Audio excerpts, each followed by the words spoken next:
So what's next for you? Where are you at now?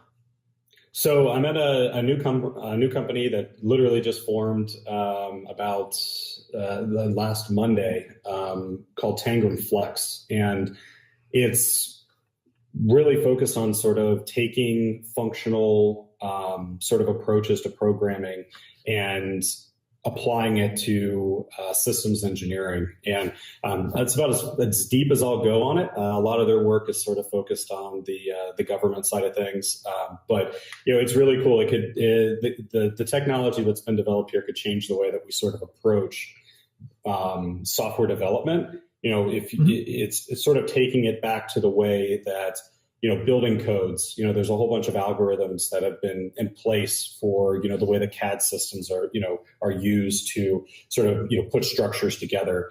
And largely, a lot of that stuff doesn't exist in the software engineering world. And so when you look at that problem of how do we increase cybersecurity, how do you increase interoperability of components, and how do you sort of take a system and make it very flexible by focusing on the individual pieces of it.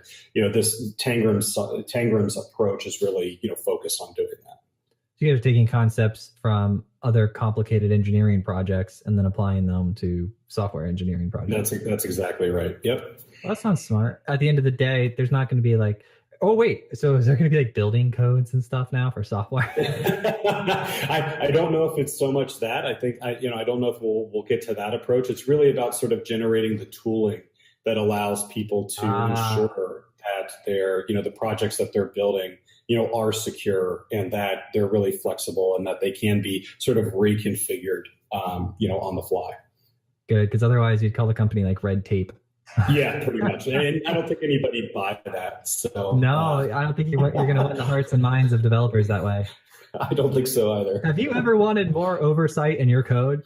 Yeah. The answer is no. So have you wanted a board of non-technical people deciding how you write software? No, please no.